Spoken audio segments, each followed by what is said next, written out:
Halo teman-teman semua, selamat pagi. Terima Selamat kasih, pagi. Selamat pagi. Pagi. terima kasih buat yang udah hadir di diskusi kita hari ini. Jadi teman-teman aku punya berita nih terkait Kementerian ATR BPN yang ada inovasi baru nih terkait adanya GeoAI untuk deteksi objek bangunan, mendeteksi data permukaan tanah dan pembentukan LOD 1. Tentu ini adalah inovasi yang sangat baik ya untuk mengikuti perkembangan zaman ini. Kalau menurut teman-teman gimana nih terkait dengan inovasi yang ada ini? Hai, kalau menurut saya sih inovasi ini merupakan bukti yang paling jelas ya dari nilai adaptif.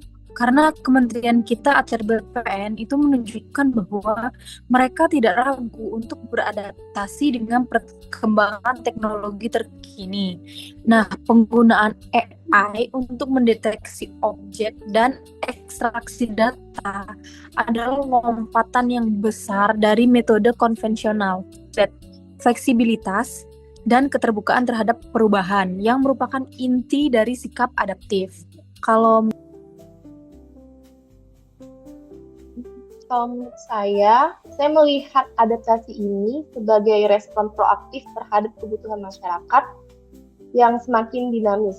Dengan aplikasi ini, pelayanan bisa menjadi jauh lebih cepat dan akurat, di mana bentuk adaptasi pelayanan kita agar lebih relevan dengan tuntutan zaman sekarang ini.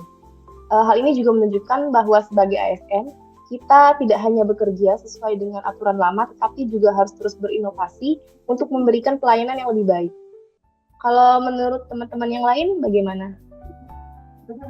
Ya, setuju. Jadi adaptasi teknologi seperti ini menuntut adanya adaptasi kompetensi dan pada diri ASN sendiri. Jadi para pegawai harus terus belajar dan mengasah kemampuan agar bisa mengoperasikan dan mengelola sistem yang baru ini. Jadi inovasi ini memang menantang kita untuk beradaptasi dengan perubahan dan pengetahuan serta keterampilan yang diperlukan. Ini membuktikan bahwa ASN siap menghadapi tantangannya yang baru seperti itu. Gimana menurut yang lain?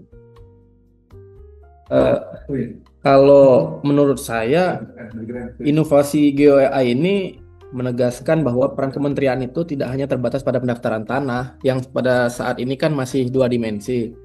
Jadi dengan kemampuan mendeteksi objek bangunan ini, peran kita meluas ke bidang penataan ruang dan pemanfaatan ruang yang lebih strategis, agar pemanfaatan ruang itu bisa dijadikan sebagai untuk peningkatan ekonomi masyarakat. Ini membuktikan bahwa kita adaptif dalam mendefinisikan kembali peran kita sebagai lembaga yang lebih modern dan multifungsi, sesuai dengan moto BPN, melayani profesional terpercaya. Jadi ini selaras sih inovasinya dengan tujuan BPN. Nah, Kalau saya menurut setuju sih teman yang sama lain gimana? teman-teman semua. Ya, saya setuju sama teman-teman semua.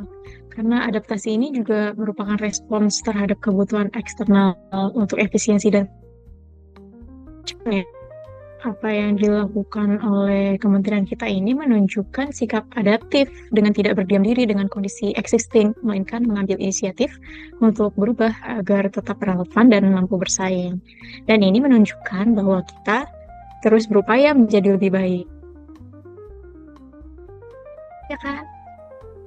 Ya, saya setuju sekali sih dengan pendapat dari teman-teman. Mungkin bisa kita simpulkan bahwa langkah yang diambil oleh Kementerian Atlet BPN ini merupakan bukti nyata penerapan nilai adaptif itu sendiri. Kementerian Atlet BPN tidak mau terjebak dengan apa yang sudah biasa dilakukan, namun juga melakukan keseriusan dan menjalankan amanah negara dengan cara-cara baru dan memastikan instansi selalu siap untuk menghadapi perkembangan zaman. Inilah dasar dari adaptif agar tidak tergerus oleh zaman itu sendiri. Semoga melalui diskusi ini kita semua semakin terdorong untuk menanamkan nilai adaptif dalam setiap tugas pelayanan yang kita berikan. Mungkin sekian teman-teman. Terima kasih atas diskusi yang sangat menarik ini. Thank you, thank you. Terima kasih semuanya. Terima kasih. See. Terima kasih.